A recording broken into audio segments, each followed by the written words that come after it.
Hey guys, thanks for joining me today. In today's video, we're going to test your knowledge on how much do you know about Aaron, an important biblical figure in the Bible. But before we get started, be sure to like and subscribe for more videos like this, as well as my other videos on faith, health, beauty, mashups, Netflix reviews, and so much more all year round. So, in the title of today's video, I've already given you one hint as to Aaron's identity. So with that, let's get started. Number one, what important prophet was Aaron the brother of? I know you got this. If you said Moses, very good. He and Miriam were the children of Amram and Jochebed. Number two, was Aaron the older or younger brother of Moses?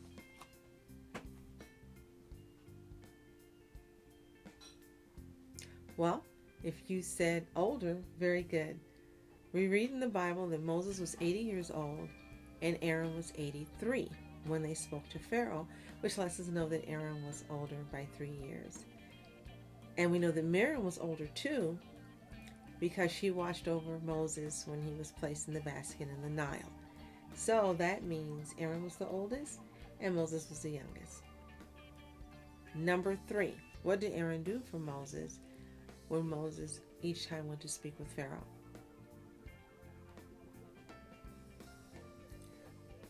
If you said he was Moses' spokesperson, very good. The Bible says, "Is there not Aaron your brother the Levite?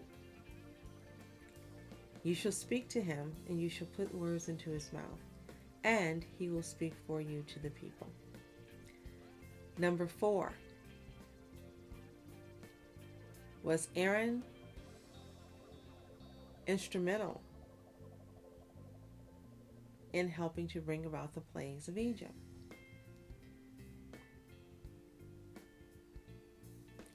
If you said yes, Mitsu Young, Aaron actually performed many miracles on God's behalf, including turning his staff into a snake and having his staff eat the staffs of Pharaoh's magicians. He also used his staff to bring about the first 3 plagues: blood, frogs, and lice. Number 5, was Aaron subordinate or equal to Moses? If you said equal, very good. Now, in almost every instance we read in the Bible, Moses' name appears before Aaron's, and the order is occasionally reversed, however, to teach us that Aaron was equal to Moses in spiritual stature, and there's no reason not to list him before his younger, more prominent brother, who is described as the greatest prophet of all time. Number 6, what was the name of Aaron's wife?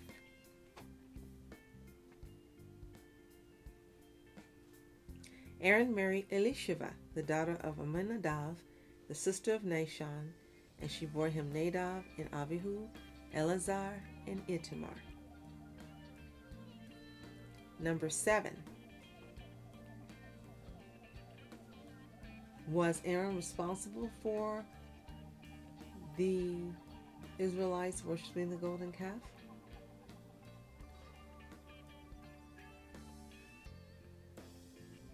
Well, he may not be responsible, but he sure participated.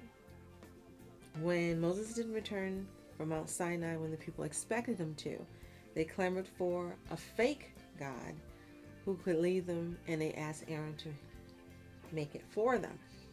And then, hoping to stall for time, he told them to bring him gold, which he threw into a fire, resulting in a golden calf being created, which round they sang, danced, and brought sacrifices.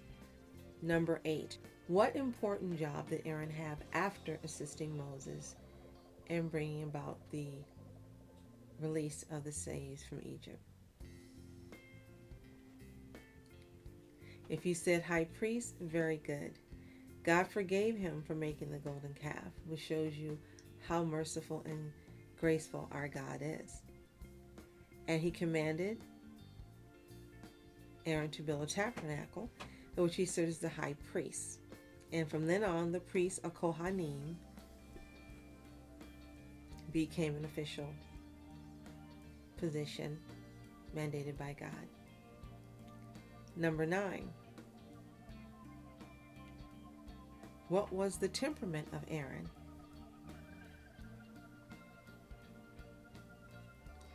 Aaron was more quiet, and he was silent when tragedy occurs. The Bible even says that he was silent when his sons offered strange fire before God, and fire went out from God and consumed them. And in unfathomable loss, he's silent, and he provides an example of faith in the face of unbelievable loss.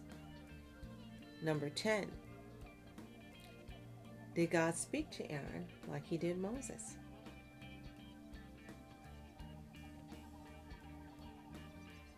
He spoke to Aaron in 3 different ways.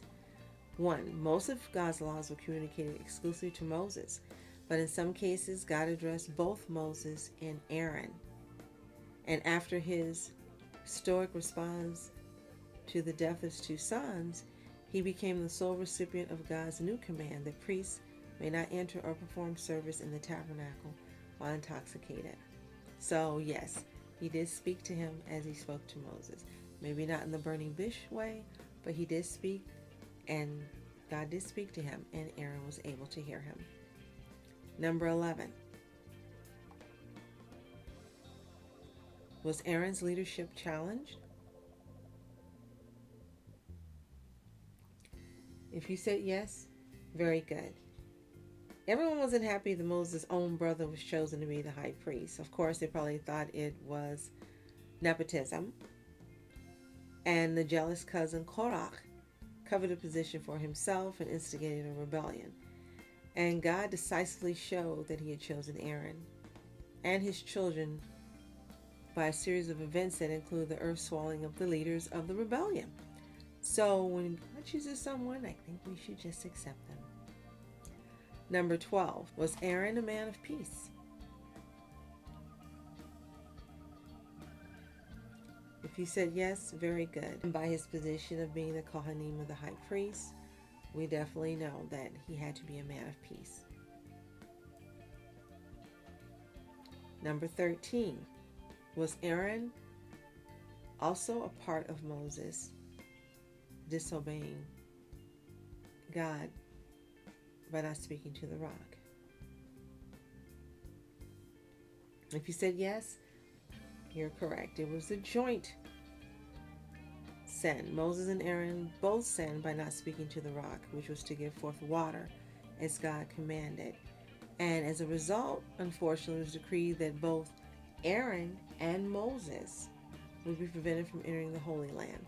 So we read in the Bible that Aaron ascended Mount Hor after God's bidding and died there on the first day of the 5th month in the 40th year of the children of Israel's exodus from Egypt. And this is the only date of death specifically recorded in the Bible. Number 14. Since 2 of Aaron's sons were burned by fire by God, were there any sons left to succeed him as the high priest? If you said yes, very good. Moses escorted Aaron and his son Eleazar up Mount Hor to the cave that would be Aaron's final resting place. Now there, Moses undressed Aaron and gave the priestly garments to Eleazar, officially transferring the high priesthood. And FYI, Aaron and his wife had 4 sons. So after the 2 were burned, there were still 2 remaining. And number 15. How long was Aaron mourned after his death? When Moses and Eleazar returned without Aaron, the Bible says the whole congregation saw that Aaron had died, and the entire house of Israel wept for Aaron for 30 days. And this long time of mourning was unique to Aaron, who devoted his life to making peace between people and was beloved. So how many of these did you get right? Let me know in the comments, and be sure to like and subscribe for more videos like this, as well as my other videos on faith, health, and beauty all year round. If you want to learn more about Aaron, you can read the book of Exodus, the book of Leviticus, the book of Numbers, where he and his brother Moses, as well as their family, are spoken of in depth. Well, thank you so much for joining me today. I hope you're having a wonderful day, and stay tuned for more videos like this, where I give you more trivia and facts on biblical figures in the Old and sometimes the New Testament. That's it for now. I'm Julie. Continue to be happy, healthy, whole, and also wonderful, my specials. See you next time.